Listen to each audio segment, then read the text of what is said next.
ಇವತ್ತು ನಮ್ಮ ಮಧ್ಯೆ ಇಲ್ಲ. ಭಾಳ ದಿನಗಳಿಂದಲೂ ಕೂಡ ಅನಾರೋಗ್ಯದಿಂದ ಇದ್ದರು. ಅವರು ಭಾಳ ಸರಳ ಜೀವಿ, ಅವರು ಭಾಳ ಸಿಂಪಲ್ ಮನುಷ್ಯ. ಅವ್ರ ಮನೇಲಿ ಭಾಳ ಸರಿ ನಾನು ಊಟಕ್ಕೂ ಹೋಗಿದ್ದೀನಿ. ಅವ್ರ ಜೊತೆ ಒಳ್ಳೆಯ ಒಡನಾಟ.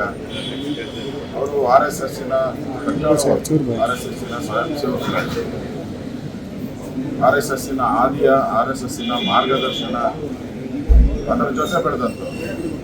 ಅವ್ರು ಯಾರು ಜನಗಳ ಮಾತ್ರ ಇದ್ದರೆ ಅವ್ರನ್ನ ಯಾರು MLA ಅಂತಾನೆ ಅಷ್ಟು ಸರಳವಾಗಿ ಜನಗಳ ಜೊತೆ ಬೆರೀತಾ ಇದ್ರು. ಆ ಒಂದು ಕ್ಷೇತ್ರದಲ್ಲಿ ಅವರ ಸಮುದಾಯ ಇಲ್ಲದೇ ಇದ್ರು ಕೂಡ ಅವ್ರು ಗೆಲ್ತಾ ಇದ್ರು. ಅಂದರೆ ಅಷ್ಟು ಪ್ರೀತಿ ಪಾತ್ರರಾಗಿ ಕೆಲಸ ಮಾಡಿದ್ದಾರೆ. ಅವರು ಎಜುಕೇಷನ್ ಮಿನಿಸ್ಟರ್ ಆಗಿದ್ದಾಗ ಅನೇಕ ಶಾಲೆಗಳನ್ನು ಪ್ರಾರಂಭ ಮಾಡಿ ಆ ಶಾಲೆಗಳಿಗೆ ಒಂದು ಕಾಯಕಲ್ಪ ಕೊಟ್ಟು ಭಾರತೀಯತೆ, ಭಾರತದ ವಿಚಾರಗಳನ್ನು, ನಮ್ಮ ದೇಶ ಭಕ್ತಿ ಮೂಡಿಸುವಂಥ ಒಂದು ವಿಚಾರಗಳನ್ನು ಭಾಳ ಪ್ರಖರವಾಗಿ ಅವರು